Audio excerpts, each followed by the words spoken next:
কাষলতিৰ তল, কিলাকুটি, লগতে ডিঙি এইবোৰতো আপোনালোকৰ কলা কলা দাগ আছে নেকি বা লেতেৰা নিচিনা লেতেৰা সদৃশ আছে নেকি? কিন্তু সেয়া মলি নহয় বা ধৰি লওক আপোনালোকৰ কোনো ধৰণৰ লেতেৰা নহয়, কিন্তু বহুতৰে এই ডিঙিৰ এইখিনি কলা কলা লেতেৰা নিচিনা হয় আৰু এনে আমি নৰ্মেল চাবোনেৰে ঘঁহিলেও সেইবোৰ নাযায়। লগতে কিলাকুটিটো বহুতৰে কলাৰ নিচিনা হয়, সেইবোৰো নাযায়। আৰু লগতে কাষলতিৰ তলতো বহুতৰে কলা লেতেৰা নিচিনা হয়। গতিকে ঘৰুৱা আপোনালোকে কি পদ্ধতিৰে এই সমস্যাটোৰ পৰা পৰিত্ৰাণ পাব পাৰিব তাৰ ওপৰতে আজি ভিডিঅ'টো আগবঢ়াম। আশা কৰোঁ বহুতে উপকৃত হ'ব। যিহেতুকে এইবোৰ ভিডিঅ' ৰিকুৱেষ্ট কৰে বহুতে আৰু তাৰ ওপৰতে ভিডিঅ'টো আগবঢ়াই দিওঁ। আৰু মই লগে লগে ভিডিঅ'টো আগবঢ়াই দিব নোৱাৰোঁ, কাৰণ মই নিজে ব্যৱহাৰ কৰি চাব লাগিব বা আনৰ দ্বাৰা হ'লেও ব্যৱহাৰ কৰাব লাগিব। তাৰপিছত ভাল ৰিজাল্ট এটা পোৱাৰ পিছতহে আপোনালোকৰ মাজত মই ভিডিঅ' এটা আগবঢ়াই দিব পাৰোঁ। গতিকে অকণমান ধৈৰ্য ৰাখিব। যিসকলে কয় যে এই বিষয়টোৰ ওপৰত ভিডিঅ' আগবঢ়াব, অকণমান সময় মোকো প্ৰয়োজন হয়। এতিয়া পলম নকৰি বস্তুখিনি আপোনালোকক চিনাকি কৰাই দিওঁ।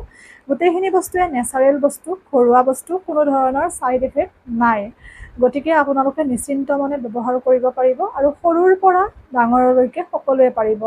10 বছৰ বয়সৰ ল'ৰা ছোৱালীৰ পৰা আপোনালোকে যিমান বয়সস্থ লোকলৈ সকলোৱে ব্যৱহাৰ কৰিব পাৰিব। বিশেষকৈ সৰু ল'ৰা ছোৱালীখিনিয়ে ঘঁহিব নিদিয়ে আৰু যাৰ ফলত কিলাকুটিটো লেতেৰা হয়। প্ৰথম বস্তুটো হৈছে দুটা পদ্ধতি ক'ম, এই দুয়োটা পদ্ধতিৰ এটা ব্যৱহাৰ কৰিলে সুফল পাব। প্ৰথম পদ্ধতিটোৰ বাবে আপোনালোকক লাগিব চাউলৰ গুড়ি, যিকোনো ভাত খোৱা চাউলৰ গুড়ি। মাথো চাউলৰ গুড়িটো যাতে কেঁচা হয়, ভাজি লোৱা বা ৰ'দত শুকুৱাই লোৱা নহয়, কেঁচা চাউলৰ গুড়ি। আৰু যদি কাৰোবাৰ ওচৰত চাউলৰ গুড়ি নাই, তেতিয়াহ'লে আপোনালোকে চাউল অকণমান তিয়াই থৈ পিচি দিব পাৰে। চাউলৰ গুড়ি আপোনালোকে ল'ব প্ৰয়োজন অনুপাতে যিমানখিনি লাগে। লগতে আপোনালোকক লাগিব এল'ভেৰা জেল। ঘৰুৱা এল'ভেৰা জেলো ল'ব পাৰে, পতঞ্জলিও ল'ব পাৰে বা অইন ব্ৰেণ্ডৰো ল'ব পাৰে, যোনে যি ব্যৱহাৰ কৰে সেই ল'ব। এল'ভেৰা জেল আৰু লগতে কেঁচা আলুৰ ৰস ল'ব 4-5 চামুচমান।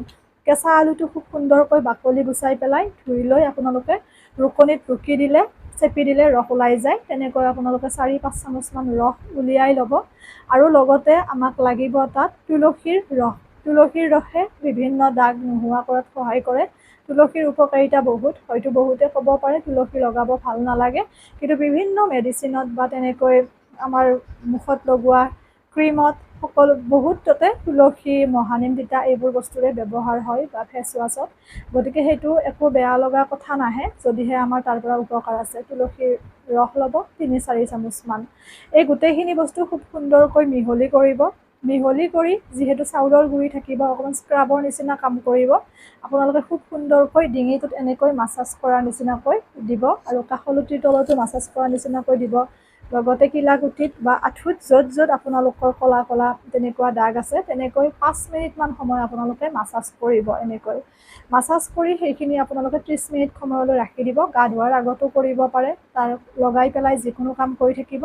30 মিনিটমান সময় ৰাখি ধুই দিব খুব সুন্দৰকৈ। এনেকৈ যদি সপ্তাহত আপোনালোকে 2 দিনকৈ ব্যৱহাৰ কৰে, যথেষ্টখিনি আপোনালোকে উপকৃত হ'ব এই পেকটিৰ পৰা। এইটো হৈছে প্ৰথম পদ্ধতি।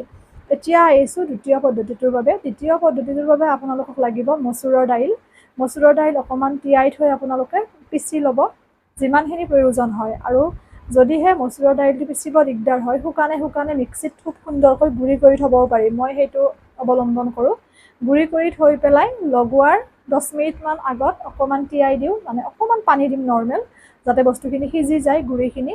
গতিকে তেনেকৈ মচুৰৰ দাইল ল'ব আপোনালোকে 2-3 চামুচমান প্ৰয়োজন অনুপাতে। তাত মচুৰৰ দাইলৰ পেষ্টটোত নেমু আধা ফাল চেপি দিব।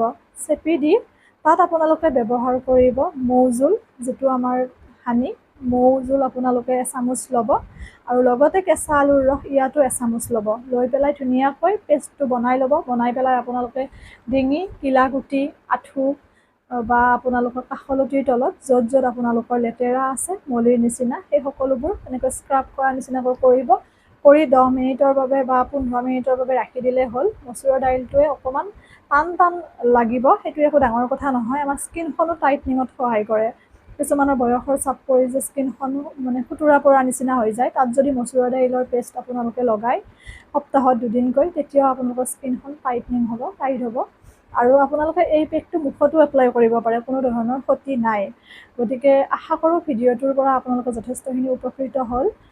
এৰিছোঁ আজিলৈ, পুনৰ নতুন ভিডিঅ' এটিৰে লগ পাম। শ্বেয়াৰ কৰিব যিমান পাৰে যাতে সকলোৱে উপকৃত হ'ব পাৰে। এৰিছোঁ, আৰু কি বিষয়ত ভিডিঅ' লাগে সেয়াও জনাব, মই আগবঢ়াবলৈ চেষ্টা কৰিম।